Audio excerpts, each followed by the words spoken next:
So we introduced torque in talking about the work done on an object as it's rotating.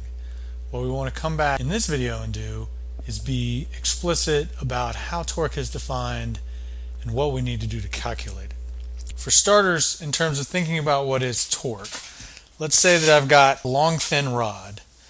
And so the first thing I need to be clear about is what is the pivot that rod can rotate about. Because what we'll see is that your torque is defined relative to a pivot. So if you think about the torque generated by this force F1, well, F1 is pushing on the pivot. And so it's not doing anything to cause this rod to rotate about the pivot. So F1 actually generates no torque about that particular pivot point. But if I take exactly that same force and now move it over here, well, now it will generate a torque. And in fact, it'll generate a torque that will cause the rod to rotate clockwise. If I move that force even farther, again, even though it's the same magnitude force, it's going to generate an even larger torque about that particular pivot point. So what torque is it's a measure of how much a force acting on an object causes it to rotate about a particular pivot. So your pivot point matters in terms of thinking about the torque. Well, what else matters? So we said for starters, your distance from the pivot matters. F1 generates no torque, F2 generates a small torque, F3 generates a larger torque, even though all three of those forces have the same magnitude and point in the same direction. Well, if I take F4, again, it's the same distance away from the pivot as F3, but as you can see, it's only about half as big in terms of the magnitude of the force, and sure enough, that means it's going to generate less torque. So the second thing that matters is the magnitude of the force. Well, let's say I take a force F5 that's just as strong as F3. So the magnitude of F5 and F3 are the same. It acts the same distance away from the pivot as F3. The difference here, of course, is that its orientation has changed. Instead of being perpendicular to the rod, F4 is making some angle that's not 90 degrees with the rod. What we'll see, of course, is that F5 is going to generate less of a torque than F3, which tells us that the relative orientation of the force also matters in terms of calculating the torque. As another example, well, again, let's look at F6. Same magnitude as F5, same magnitude as F3. All three of them act at the end of the rod, so they're the same distance away from the pivot point since the pivot point's at the rod's center. But again, given the relative orientation of this force, what you recognize is it doesn't generate any torque about that particular pivot. We've got sort of three examples here, three different forces that are equal in magnitude. They're acting the same distance away from the pivot point, but all three of them generate different torques because the relative orientation of the forces are different. The last detail, of course, is that if you think about F2, F3, and F5, those three forces are trying to make the rod spin clockwise. F4, on the other hand, is trying to make the rod spin counterclockwise. So another detail that matters in terms of the torque generated by a particular force is which direction the force wants the object to spin. These first three things basically tell us about the magnitude. The last one tells us about direction, which means torque has both magnitude and direction, which tells us that torque is a vector. So these first three things we're going to see in a minute piece together to tell us about the magnitude of the torque, and then we'll also need a way to keep track of the direction that the torque points. So our equation for calculating torque then actually happens to be a cross product. This is the lowercase Greek letter tau, which we use to symbolize the torque, and that's equal to R cross F. Now F is the force, which begs the question, well, what's R? Well, R happens to be a vector that runs from the pivot point to where some force acts. So you can think of it as the position vector for where the force acts on your object. And so if you want to think about the position vector for force 2, It's a vector that runs from the pivot to where force 2 acts. You want to think about the position vector for force 3? Again, it starts at the pivot and runs out to where force 3 acts. So for each of these forces, you can define a position vector for that force that runs from the pivot to where those forces are. So for the 3 forces acting on the left end of the rod, since they all act on the end of the rod, their position vectors are the same for all 3 forces. If torque is a vector defined by a cross product, we know that there are 2 ways that we can calculate out a cross product. And so first, there's this algebraic method that says if what you have are position vectors and force vectors that lie in the xy plane, then you have a rule that tells you what to do with the components of those 2 vectors so that you end up with, in this case, a z component for the torque. And so what we would do in calculating out any individual torque is say, well, let me start by drawing in that position vector. Again, I can then take that position vector and that force vector. I can draw them from the same origin, break those vectors up into components, and so I know that r is whatever the length of r2 is times I hat plus 0 j hat, because r lies along the x-axis. The force points in the negative y direction, so it's 0 I hat plus negative f2 j hat. And so when I follow my rule for calculating the cross product, I get x component of r times y component of the force minus y component of r times the x component of the force, and so that leaves me with negative r2 f2 times k hat, which tells me that the magnitude of this force is equal to whatever the length r2 is times the magnitude of this force f2, and then it points in the negative z direction. If positive x points to the right and positive y points up, having a right-handed coordinate system means that positive z points out of the page. This torque generated by force 2, which is trying to make the rod spin clockwise, points into the page. So that's what the negative sign is telling it to. So that's one way I can calculate the torque. And of course, in 3 dimensions, so we're going to deal with situations where the forces and position vectors always lie in the xy plane. So we're only ever really going to need to calculate out the z component for the torque.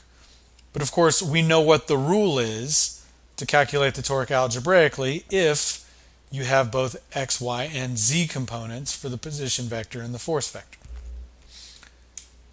The other way, of course, that we can calculate the torque is the geometric method. And so that says, in situations where it's easy enough to define the angle between your position vector and your force vector, like it will be in problems we're going to work where everything lies in 2 dimensions, then you can get the magnitude of the torque by taking the length of that position vector times the magnitude of the force vector times the sine of the angle between those 2 vectors. There's also going to be a right-hand rule that we'll deal with in the next video that'll help us get the direction.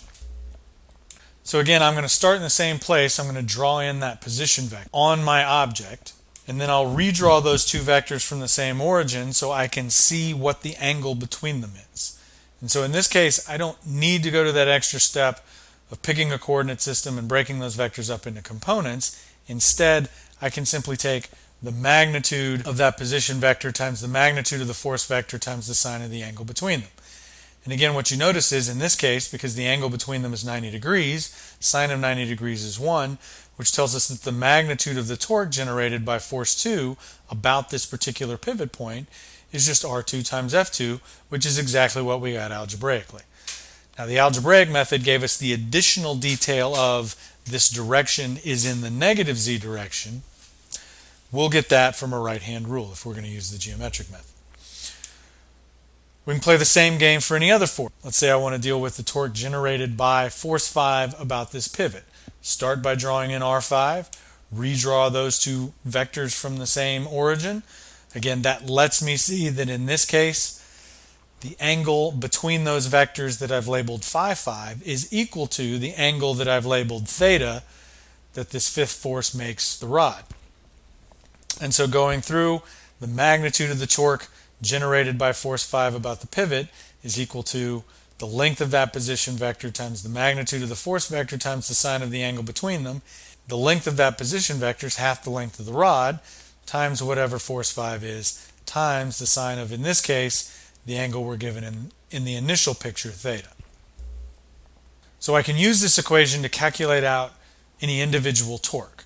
What are the key takeaways that I want to make sure I understand when I'm looking at this equation? Well, the first is that the torque exerted about a pivot is 0 if the force acts at the pivot. So F1 generates 0 torque about this pivot point because it acts at that pivot point. That the length of R is 0 in this case. Or if the force lies along R. So if you think about F6, right, if you draw in that position vector for F6, what you notice is that the force and the position vector lie along the same line. Because they point in opposite directions, the angle between them is 180 degrees, but it doesn't matter if they point in opposite directions or the same direction, so the angle between them would be 0. Either of those values, 0 or 180 degrees, plug them into a sine function and you get back 0. Either of these are ways to end up with a force that generates 0 torque about your pivot. Either the force acts at the pivot or the force acts along the same line that its position lies. Second, I get the maximum torque when my entire force is perpendicular to R. So notice if R and F are perpendicular to each other, then the angle between them is 90 degrees, and sine of 90 degrees is as large as the sine function ever is. That's a value of positive 1. So again, I maximize my torque when my force is perpendicular to the position vector. So if you think about force 3, when I draw in R3, the angle between that position vector and that force is 90 degrees, which means that force 3 is generating as large a torque as it can for that magnitude force acting at the end of the rod. If I think about the other end of the rod, well, force 5 isn't perpendicular to its position vector. So I have the same magnitude force, but because it has some angle that's less than 90 degrees, it's not generating as much torque. And in fact, that leads me to my last rule, which is the more the force points along the line of R, the smaller the torque is. So if force 5 were perpendicular to the rod, it would be at a maximum torque because force and position vector would be perpendicular to each other. But as I swing the force back this way so that it starts to line up the position vector, that torque becomes smaller and smaller.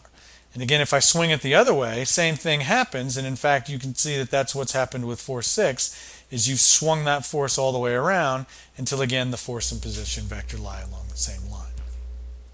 So because torque is defined by a cross product, it depends on how much two vectors are perpendicular to each other. So there's a couple of ways that we can think about this. The first one is, well, if you take the equation as it is, we can basically pair together this magnitude of the force and the sine of the angle between the force and R, and that ends up being just the perpendicular component to R. One way that I can interpret the torque is that it only cares about the component of the force that's perpendicular to your position vector. So if I think about again what's been going on in these forces that we've been talking about, when I look at the torque generated by force 3, well, what I see is that the entire vector for force 3 is the perpendicular component. So again, that's why I get the maximum torque generated by force 3, because it only has a perpendicular component to that position vector. For force 5, on the other hand, again, what I see here is there is a perpendicular component. So that component is going to generate a torque. But it's this parallel component that won't. And so the fact that I have taken my vector and tilted it so that now there is a reasonably large component of that force that's parallel to the position vector is why I get a smaller torque from force 5. So only the component of the force perpendicular to the position vector is going to exert a torque about a particular pivot. So if I think about force 6, well, force 6 is entirely parallel. So there is no perpendicular component for force 6, which is why it generates no torque about that pivot. So this is one way that I can think about this equation.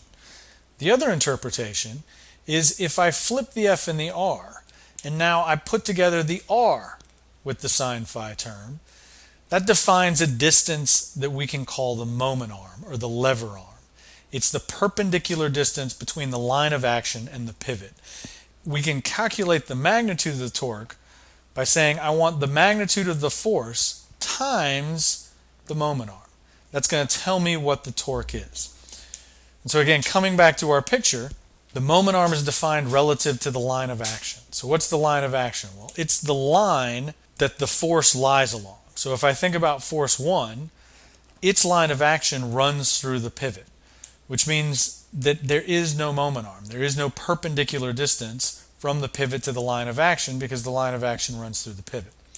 For force 2, its line of action runs along force 2, and so I can see that there is some reasonably small moment arm, which force 2 is going to use to generate a torque about that pivot. For force 3, again, given that it's perpendicular, its moment arm is half the length of the rod. The same thing's true for force 4. Its moment arm is half the length of the rod. But for force 5, even though it acts at a point half the distance of the rod from the pivot, if you look at its line of action, its moment arm is much smaller than half the distance of the rod. And in fact, because this moment arm is defined to be perpendicular to the line of action, the moment arm and the line of action are the legs of a right triangle where half the length of the rod is its hypotenuse. So again, the more you swing force 5 back towards the rod, the smaller you're making the moment arm. The smaller you make the moment arm, the less torque that force generates. For force 6, its line of action runs through the pivot again. So again, part of why force 6 generates no torque is that again it has no moment arm given where its line of action runs. So we can rethink or reframe the big takeaways in terms of the moment arm. And point 1 is that if the line of action of a force runs through the pivot, so that's true for force 1 that acted at the pivot, it was also true for force 6, but as long as your line of action runs through the pivot, the torque exerted by that force is 0. 2, you get the maximum torque when the moment arm is as long as possible, and that occurs when your force acts perpendicular to your object. And then 3, the smaller you make the moment arm, the smaller the torque that's going to be generated by that force.